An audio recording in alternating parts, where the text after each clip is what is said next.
If you're a tournament fish, where's one spot you got to have found for every single tournament?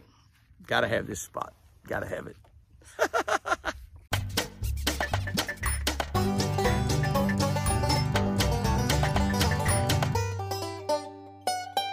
Good morning, guys and girls. January 13th, still reading out of the manuscript.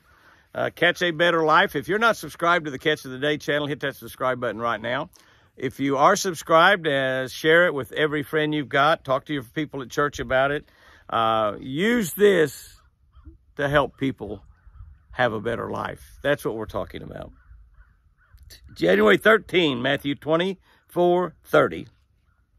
This is actually a statement right here is in the Bible several different times in several different verses.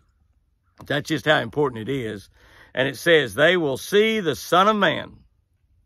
They will see the Son of Man coming on the clouds of heaven with great power and glory. They will see the Son of Man. That's Jesus Christ. They will see Jesus coming on the clouds of heaven with great power and glory. One cool thing about tournament fishing is making it back to the weigh-in on time. Very important. And having a wife or a husband waiting there for you. It's just, I think probably every husband does it. It's no different than when you're a kid playing basketball or football. You're looking up in the stands to see if mom and daddy's up there, to see if they're up there watching. And particularly if you make a good shot or something, you're trying to be cool and you run back down the court and you're kind of glancing out of the side of your eye to see if mom and dad's up there jumping up and down and cheering, making sure that dad didn't go to the popcorn stand right about that time. I was so nervous on tournament days when Chris was fishing her Bass and Gal tournaments. And, you know, she fished the Bass and Gal all 21 years of existence, was the only girl to ever fish every single tournament and every single classic that they ever had. I got so excited watching her for her boat to make it on time to the weigh-in area. And she always cut it to less than a minute of being late. She always cut it that way. And many times she did that with 20, 25 pounds of bass in her box. And I would jump all over her. You know, I'd say, what do you got? What do you got? Oh, I got 5 good ones. How come you're so close to being late? You had 30 seconds and you'd have been late. I saw you running from clear across over there out of sight. I'm just trying to catch one more big one. And I'd really get on to her about that. Of course, I got to admit, I did the exact same thing in those 54 years that I tournament fished. I did the exact same thing. Here's one thing we can take to the bank. Jesus is coming back to earth, and he's coming back right on time at a time decided by God alone. He will not be 1 second late. Do you know when Jesus is coming back? The Bible tells us no one knows, not even Jesus, not even Jesus. One of these days in heaven, God's going to get up and he's going to say, son, saddle up a cloud. It's time for you to go back there and get your people. It's time for you to go back there and get your people. And that's the day it'll be. And it won't be 1 second late. Does God have that time in mind right now? I have no idea. Kind of think he probably does.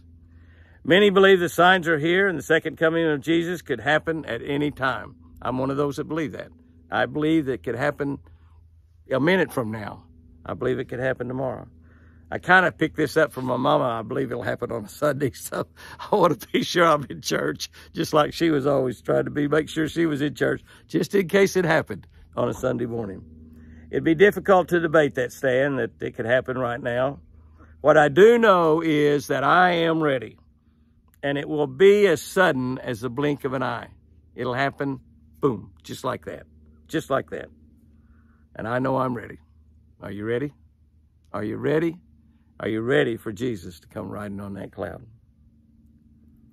Here's our tip for today. If you tournament fish, if you're a tournament fisherman, talking about the spot that you had to have, make sure you have a good spot very close to weigh-in. Find you a spot, even if it's just the size of a boat, that you think you can catch a fish in right before you have to weigh in.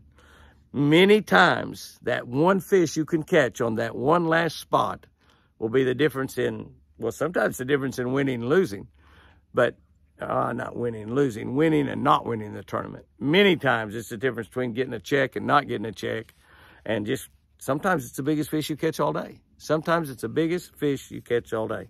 At a tournament at Lake Murray, South Carolina, I caught the biggest fish that I caught in the whole tournament in the last minute of the tournament.